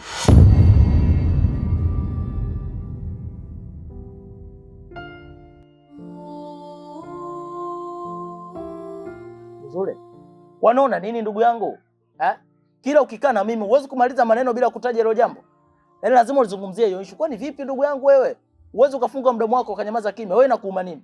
Nakuza wewe inakuuma nini bwana? Tasha, kama nimekuza naomba samahani. Ni kweli mimi Kai katembea na mwanamke wangu. Lakini sio ndoa na iliniuma sana. Sasa hivi yeye ni mke wake bisa kamuoa. Alafu akishajua kama umetembea naye wewe, nadhani ataumia sana bwana Kai. Alafu wewe ukiangalia ni rafiki yako karibu sana na ni mshauri wake. Sasa endapo akijua, uzani haitatokea jambo lote baya kwako wewe. Mimi na ndugu yangu, bwana mwanamke achana naye. Kuna watu wanapewa kila kitu ila bado wanachiti. Tena hawachiti mbali, kwa ndugu mpaka marafiki. Tena utakuta mashemeji zako kumbe hao ndo viunganishi. Wanajifanya wa kweli ila kumbe warafiki. Kuna watu wanatamani warudi kama zamani, waondoke kifo. Bwana ndugu yangu, kazi ulioniagiza ile bwana nimefanikiwa. Na mtu mwenyewe nimempata, niko naye hapa. Kwa hiyo libaki swala tu la wewe na yeye kuyamaliza. Kazi nzuri. Safi sana. Kijana, mimi shida yangu kubwa, kuna mtu unahitaji umtongoze na uwe naye katika mahusiano. Vipi hiyo kazi utaiweza kweli? Kiongozi, mbona swala dogo sana hilo kwa upande wangu. Kuhusiana na hao mabinti hao hizi sketi hizi. Ni kwangu ni vitu vidogo sana hivi. Kwa hiyo ondoa shaka kuhusu hilo. Safi sana. Nimependa hiyo. Kwa huyu mtu mimi nahitaji uongee naye, umtongoze vizuri na akuelewe, umuingize kwenye 18 zako, awe mtu wako. Sawa? Kiongozi, hilo ni swala dogo sana kwa upande wangu unajua. Kwanza mimi mtaa mzima hapo ananijua kama mimi playboy. Unajua Kwa masuala masketi hizi vitu vidogo sana kwangu. Yaani wenyewe kwanza wakiniona kwanza unajua ile hai unajua. Kwa hiyo ondoa shaka na nadhani ni muda mfupi tu wa kumpata huyo mrembo. Kwa sababu hata wenyewe muda mwingine wanajisogeza kwangu hata mimi siwataki wala nini. Unajua? Mwana anaelewa, unajua? Afu issue nyingine, yaani kama ukitaka masuala hata tukiwa naye kwenye room nini, mambo ya kumrekodi, mambo ya kutumia connection kwangu good sana yani. Unajua? Ndio vitu vyangu. Sijalo wala nini. Huyu vipi huyu? Mbona unaonekana akili yake yani iko lazy, yani mtu ambaye yani hajatulia. Hii kazi ataiweza kweli huyu? Yani anakuwa na machachari kweli kweli yani. Hii kazi inahitaji mtu ambaye akili yake imetulia. Sasa wanasema umrekodi connection yake ili iweje? Mume unaletea mtu namna gani huyu? Bora yuko vizuri tu blaza, unawasiwasi tena? Bora yuko yuko fresh tu kabisa. Nisikilize kijana. Huyo binti ni mtu ambaye ana heshima zake. Anajiheshimu sana. Na kikubwa zaidi ni mke wa mtu. Lakini huyo mume wake ni mtu ambaye ana kimdomo sana. Kwa lengo la kutafuta huyo mtongoze mke wake, nahitaji tu nimkomeshe kwa namna hiyo. Sasa ukisema kwamba umrekodi sijui unipe connection, mimi ni kitu ambacho sikihitaji. Hiyo ni nje ya makubaliano. Na usije ukathubutu kufanya hiyo kitu hata mara moja. hilo ni swala dogo sana kiongozi. Sasa mimi naweza nikawa nayo mrembo, ni swala la kumpata ni dakika 0 sana. Je, sasa naweza nikamjuaje? Kama una picha yake unaweza ukanionyesha? Bila shaka.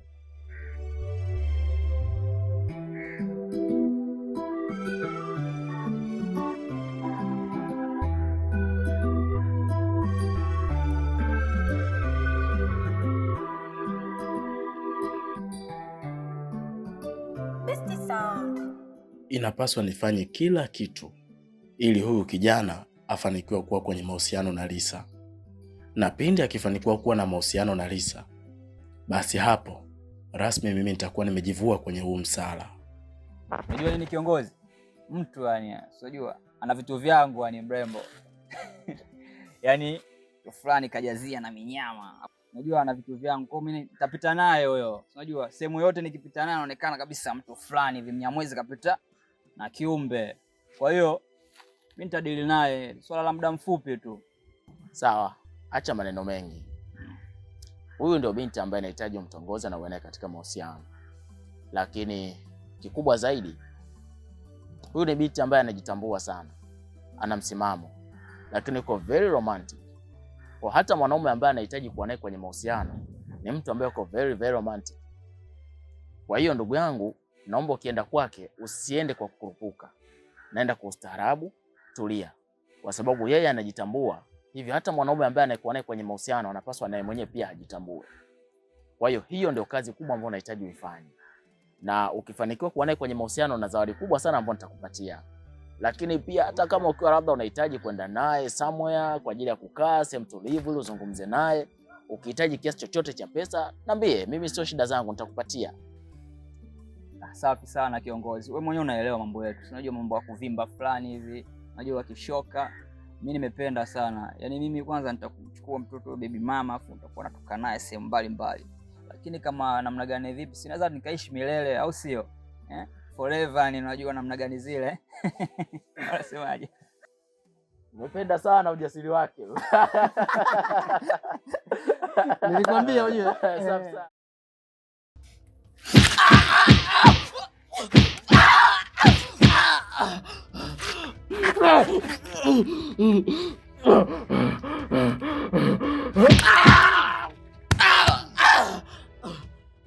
Kai, unafanya nini Kai? Oho, hujui kwa nafanya yote haya. Unajizima data, si ndio? Hivu mpuzi. Unajua uchungu wa mapenzi? Unajua maumivu kusalitiwa na mke? Okay. Huwezi kujua kwa sababu hujaingia bado kwenye ndoa. Nilikuwa nakutrust sana Tasha. Nimekuamini sana kwenye maisha yangu. Nilikuwa nakufanya kama kakaangu wa damu ambaye tumezaliwa tumbo moja. Ila leo hii haya ndio matokeo yake. Kweli Tasha, wewe unakutembea na Lisa. Unakata nini? Wewe wote unakutendea bro, Lord and Silent na mke wangu. Kai, hapana. Nilikuamini sana. Nilikushirikisha kwenye mambo yangu mengi sana. Nilikufanya kama brother. Leo hii unatembea na Lisa, shemeji yako bro. Una taibu. Wewe ndio ulisimamia harusi yetu. Leo hii unatembea na Lisa. Bwana Kai, sije kutembea na Lisa. Sio kweli Kai, una uhakika? Sio kweli? Sasa huyo mpuzi Lisa ameshathibitisha kila kitu kuwa wewe umetembea naye. Unakataa? Piga, chapa!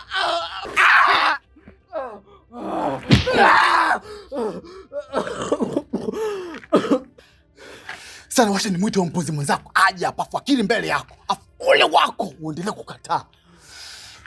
Wewe! Mwite wa mpuzi hapa aje akiri. Come on!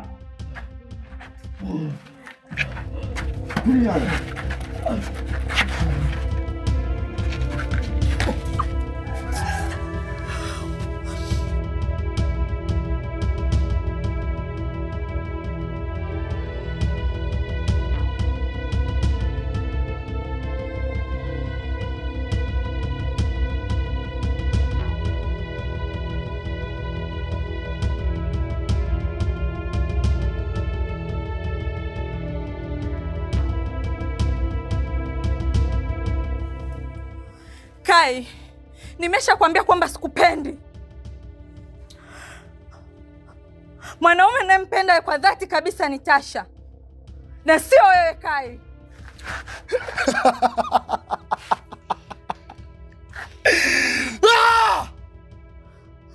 Kwa hiyo unampenda Tasha na sio mimi? Mnajiona Samson na Delilah. Sasa leo ndo hatima yenu. We mpuzi, nitakupa unachostahili na sio unachotaka. Sasa kwa kuwa wewe unamtaka huyo mpuzi, mimi nitakupa kitu unachostahili ambacho ni kifo. Kai, kama ikibidi kuua, anza na mimi, kisha ndo afuate Tasha, ili twende tukafunge ndoa ya haki mbinguni. Fine. Okay.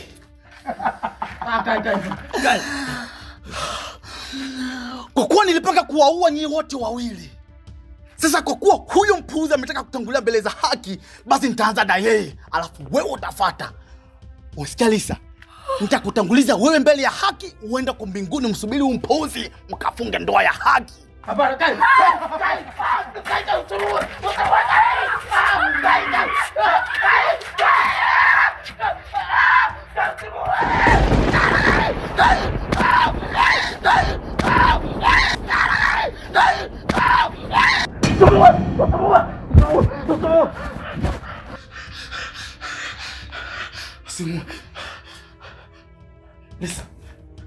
Lisa, uko sawa? Aje kuchoma kisu popote Lisa. Lisa, naambia uko sawa Lisa. Nani Lisa? Tasha. Unalala na mimi alafu nakurupuka unamwita Lisa? No. Lolo mpenzi wangu, tafadhali. Mimi hakuna chochote baina mimi na Lisa. Ni ndoto tu ambayo nimeota mpenzi wangu. Ndoto? Tasha, naomba uniambie ukweli. Wewe na Lisa mna mahusiano gani? Lolo mpenzi, naomba unisikize kwa makini tafadhali. Mimi sina mahusiano.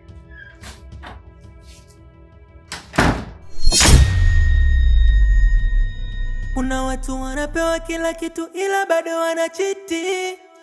Tena hawachiti mbali, kwa ndugu mpaka marafiki. Tena utakuta mashemeji zako kumbe hao ndo viunganishi. Wanajifanya wa kweli ila kumbe warafiki. Kuna watu wanatamani warudi kama zamani, waondoke kifungoni, ila haiwezekani, maana tayari washafunga ndoa. Japo naumiza ndoa. Wanajitahidi. Tasha, ina maana unanisaliti? Hivi yote ninayoyafanya kwa mume wangu kwa ajili yako, unaona bado haitoshi? Na haya ndo malipo yake? Lisa tafadhali, naomba tuachane na yote hayo Lisa. Nimekuotea ndoto mbaya kweli kweli. Lisa, hebu tuachane na yote hayo Lisa. Unaenda kufa. Yaani ndoto nimeota ni mbaya sana kwa ajili yako. Tafadhali, hebu tulia kwanza. Alafu Lisa, kuna kitu kimoja ambacho unapaswa ukifahamu. Wewe ni mke wa mtu. Alafu mimi siwezi nikajivunia kuwa na mahusiano kila siku na mke wa mtu. Yaani mimi mahusiano yangu siwezi hata kusema hadharani kwamba huu ni mpenzi wangu. Mahusiano yangu nayaficha mithili ya bangi, kweli? Naomba nisikize kwa makini. Ni bora nikwambie ukweli mchungu na unaoumiza, lakini hii itakuwa ni njia sahihi zaidi. Lisa, huyu unayemwona hapa ndiye mwanamke pekee ambaye mimi nampenda kwa dhati kutoka ndani ya moyo wangu. Na sio tu hivyo, huyu ndiye mwanamke ambaye mimi nina mipango ya kufunga naye ndoa, awe mke wangu wa halali. Ndoa?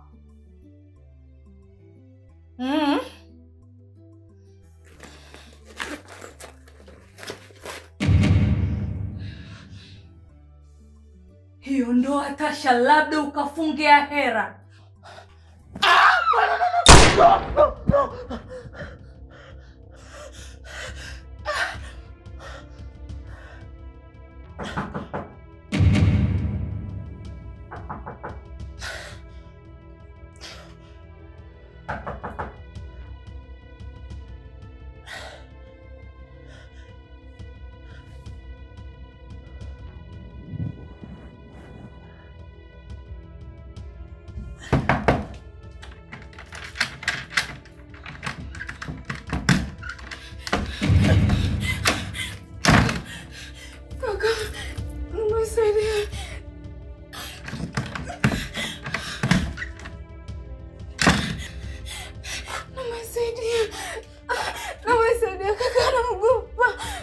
Tulia kwanza Lulu, tulia.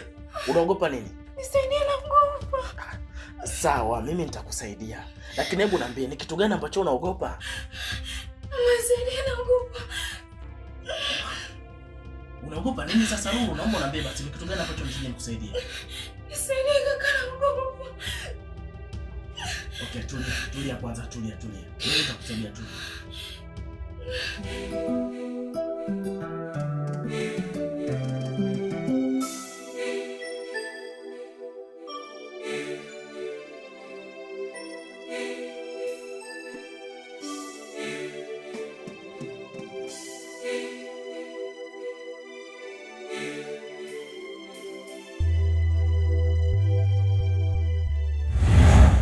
Kai ndugu yangu, mimi nilikwambia sana, walifanya mjanja sana. Asamu hii kuna mtu amekuweza, kuna mtu anatembea mwanamke wako.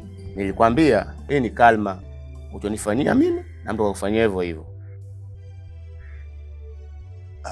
Sababu Zule, nisikize ndugu yangu. Naomba mabifu yetu ambayo hayana tija tuweke pembeni kwanza. Na kwenye hili naomba unisaidie.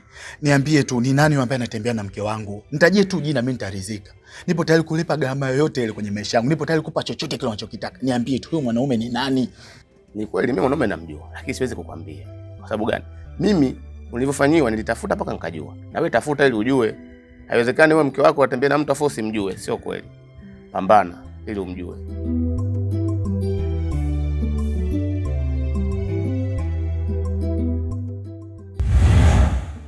Huyo mpumbavu anayethubutu kulamba asali katika mzinga wangu ni nani? Ni nani huyo anayefanya ndoa yangu iwe kama jahannam? Nyumba yangu inawaka moto kwa sababu yake. Maana baada ya mke wangu kupata huu mchepuko, amebadilika sana. Huyo mpumbavu ni nani? Natamani nimjue. Natamani nimfahamu huyo mpumbavu anayenichiti na mke wangu ni nani. Ila nitaujua tu ukweli. Leo lazima niufahamu ukweli.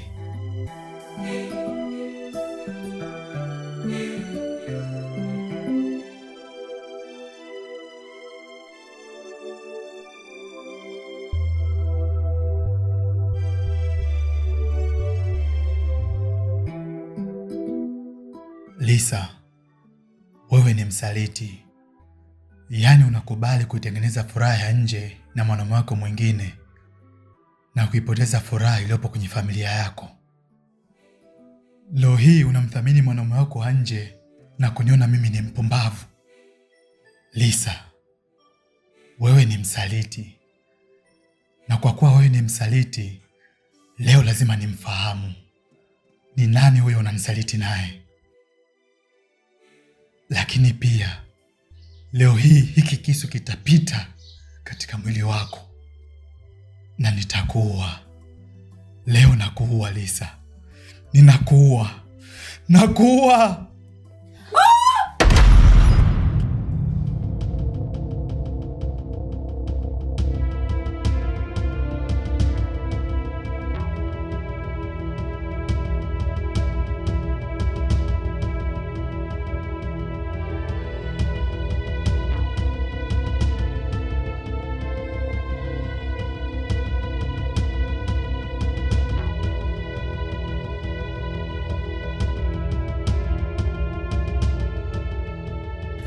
Lulu, hebu naomba niambie tafadhali, ni kitu gani ambacho kinakutisha mpaka umekuja hapo sasa? Yaani kuwa huru, wewe nieleze, mimi nitakusaidia. Kiukweli mimi kakangu naogopa mende. Ndoa.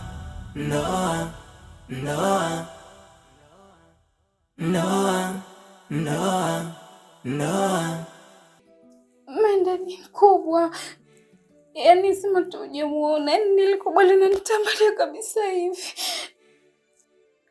Hivi binti, wewe unajitambua kweli wewe? Huyo mende ni mende gani ambaye unamkuza kwamba eti ni bonge la mende? Mende ana ukubwa kiasi hicho. Wewe umri wako unakuona kuogopa mende kweli mpaka unaingia chumbani kwangu sasa usiku? Kakangu kwa sababu tu ni mwanaume. Ndio maana unamuona mende ni mdogo. Na ni kwa kutu hujamuona. Ninaomba nije nilale huko. Yaani wewe ulale na mimi? Ndio.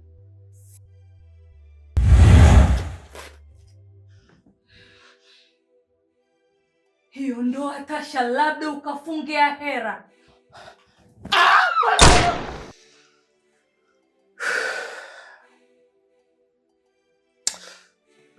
Sawa, mimi nimekuelewa. Wewe umesema chumbani kwako kuna mende mkubwa na unamuogopa. Basi wewe utalala chumbani kwangu, alafu mimi nitaenda kulala chumbani kwako.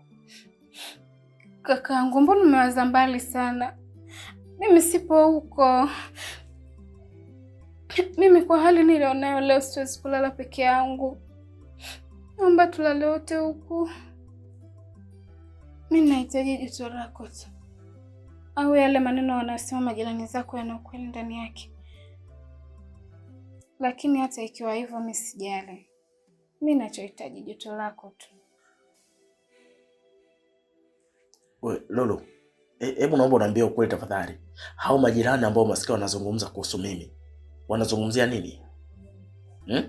Niambie, hao majirani wanazungumza nini kuhusu mimi?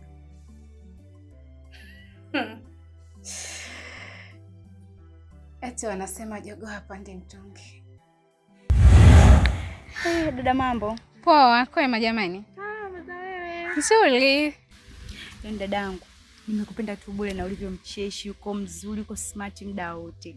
Yaani natamani ujiunge kwenye hiki kikundi chetu cha hapa mtaani kwa cha wadada. Asante.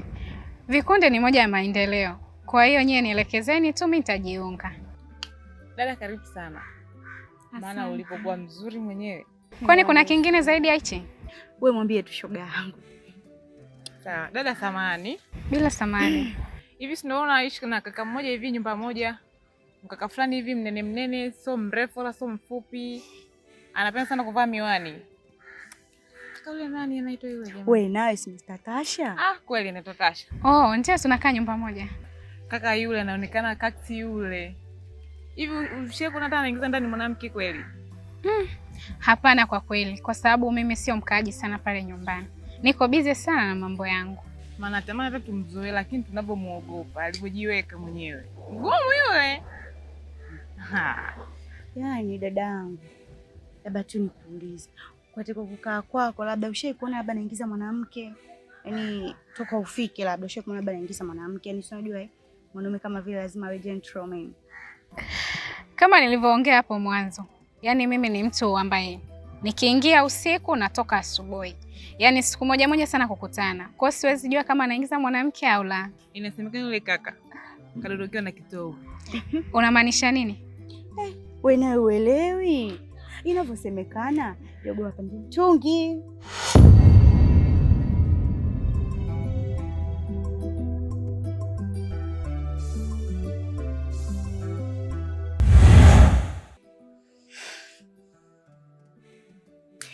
Lakini hata hivyo mimi sijali. Kwa sababu mimi ninachohitaji ni joto lako tu.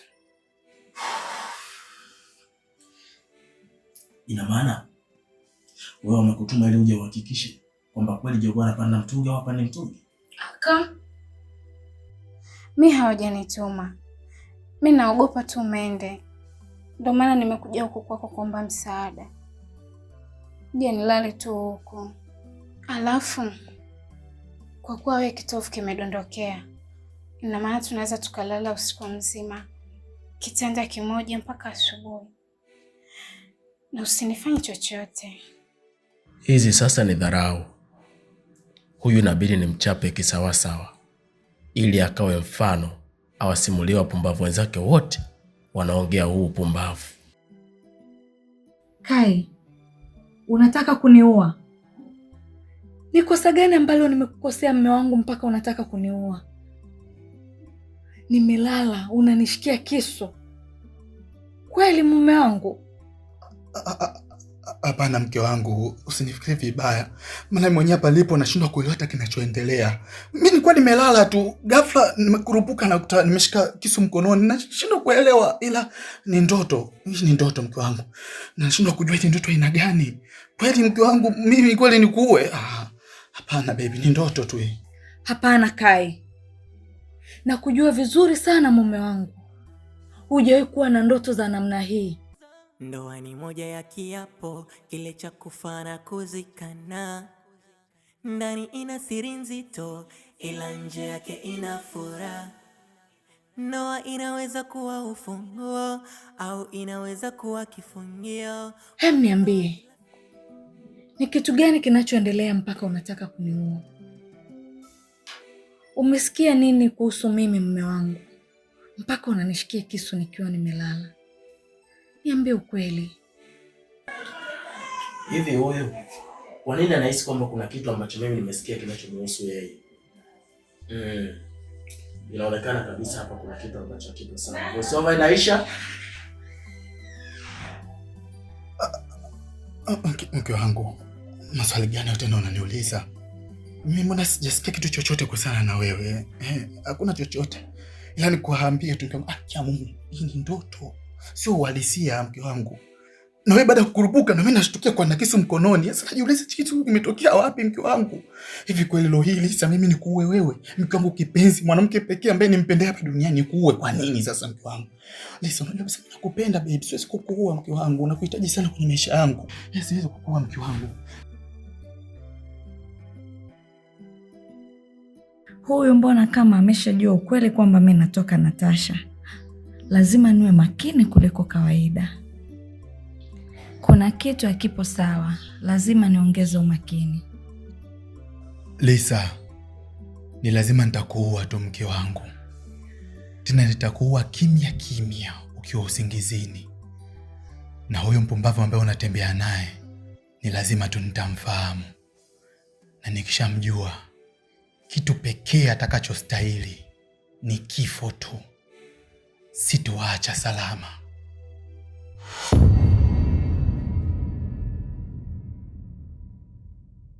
Ndoa ni moja ya kiapo kile cha kufa na kuzikana. Ndani ina siri nzito, ila nje yake ina furaha. Ndoa inaweza kuwa ufunguo au inaweza kuwa kifungio. Kuna ndoa kila siku ni vilio, kuna ndoa ni furaha kila leo. Huwezi tambua, huwezi kuelewa nani ametulia, nani anajutia kwenye ndoa. Kuna watu wanapewa kila kitu ila bado wanachiti. Tena hawachiti mbali, kwa ndugu mpaka marafiki. Tena utakuta mashemeji zako kumbe hao ndo viunganishi. Wanajifanya wa kweli ila kumbe warafiki. Kuna watu wanatamani warudi kama